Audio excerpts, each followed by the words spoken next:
Assalamualaikum warahmatullahi wabarakatuh. Allahumma salli ala sayyidina Muhammad wa ala alihi wa sahbihi wa barik wa salim.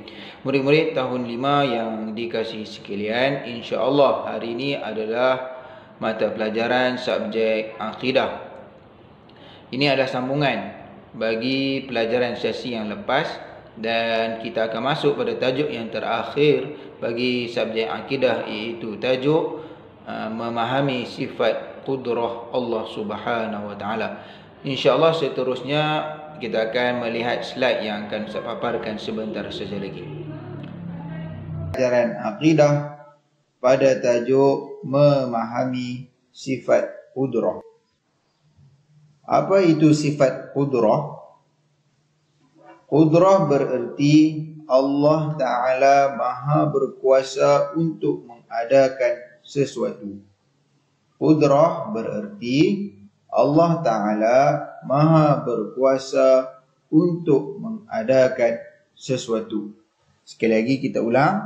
Maksud sifat qudrah ialah Allah Ta'ala maha berkuasa untuk mengadakan sesuatu.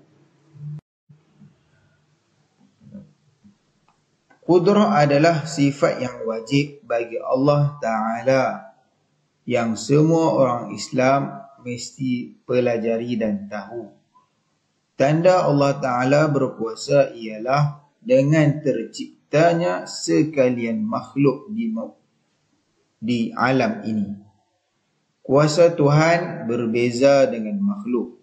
Kuasa makhluk bergantung kepada kuasa Allah Ta'ala kerana kuasa Allah tidak terbatas. Ini menunjukkan manusia itu lemah kerana manusia bergantung kepada Allah Ta'ala. Kekuasaan Allah itu amat sempurna dan apa sahaja kehendaknya Allah Ta'ala akan terjadi. Tidak ada suatu pun makhluk yang dapat menghalang Allah Subhanahu wa Ta'ala. Kita wajib percaya bahawa Allah itu berkuasa melakukan apa sahaja mengikut apa yang dikehendakinya. Seterusnya mari kita lihat tentang alam dan kekuasaan Allah Subhanahu wa Ta'ala.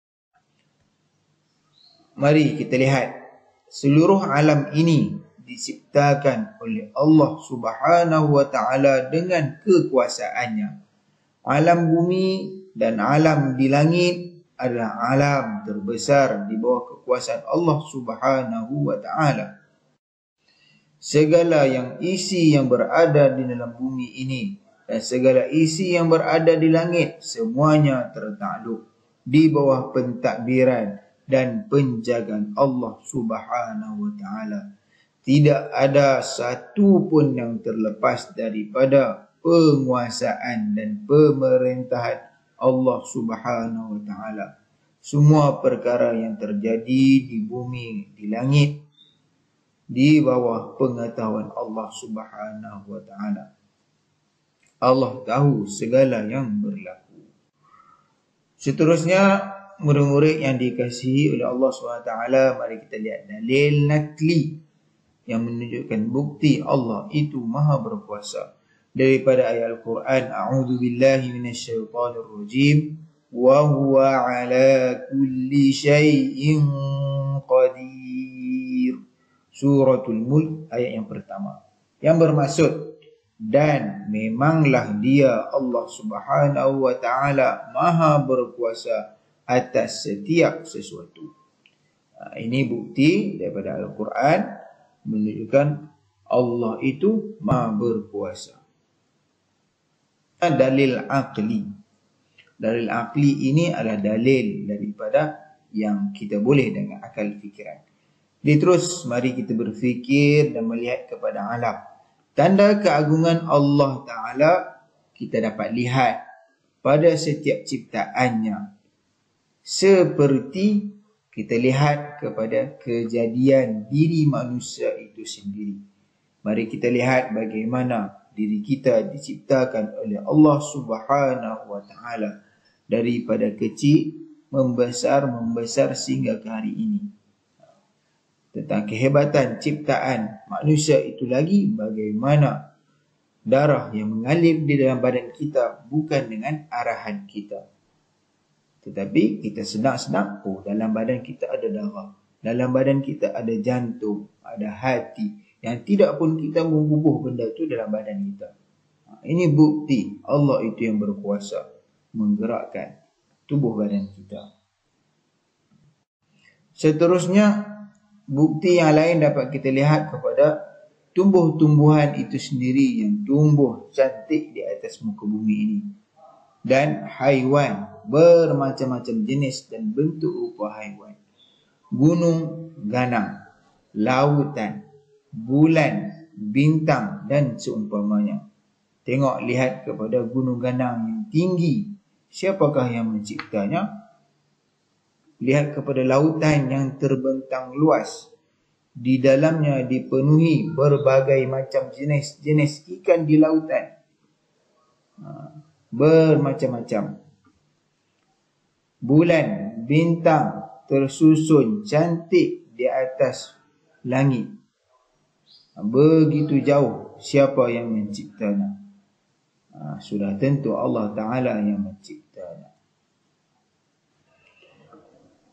Murid-murid sekalian yang dirahmati oleh Allah SWT, daripada tanda-tanda tadi, inilah bukti Allah Ta'ala itu maha berkuasa apa sahaja yang ada di bumi dan di langit.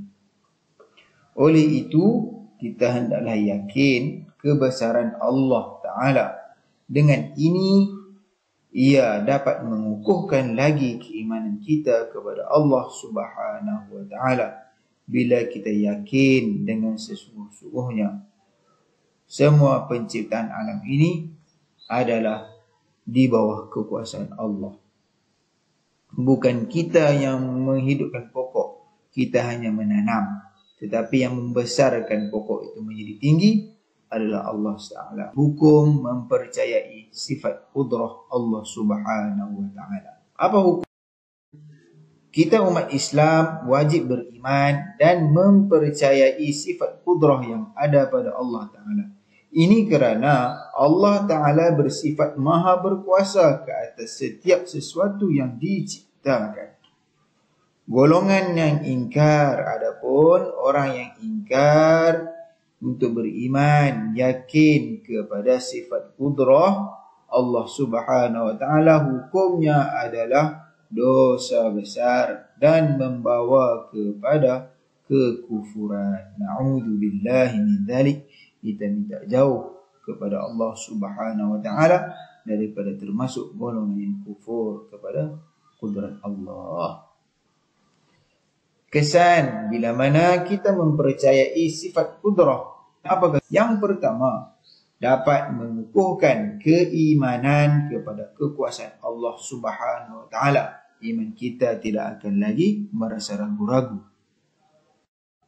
Seterusnya, dapat mendidik sifat tawadhu, mendidik sifat rendah diri kepada Allah Subhanahu Wa Ta'ala yang maha berkuasa. Kerana segala penciptaan Allah itu membuktikan manusia itu lemah. Seterusnya, akan terselamat daripada sifat bangga diri. Maka ini manusia tidak ada lagi merasa sombong akan kehebatan yang ada pada dirinya. Kerana kehebatan Allah itu lebih hebat. Dan akhirnya sekali dikasihi oleh Allah Subhanahu Wa Ta'ala. Kita semua akan dikasihi oleh Allah Subhanahu Wa Ta'ala kerana sifat-sifat yang tadi. Kita beriman kepada Allah Ta'ala. Kita orang yang mempunyai sifat tawadhu. Kita bukan lagi orang yang sombong. Bahkan sesama manusia pun akan sayang kepada kita. Orang yang rendah diri dan orang yang tidak ada lagi sifat sombong. Apatah lagi Allah Subhanahu Wa Ta'ala lebih-lebih lagi akan mengasihi kita sebagai makhluknya. Wallahu alam. Sekian, terima kasih kepada semua. Assalamualaikum warahmatullahi wabarakatuh.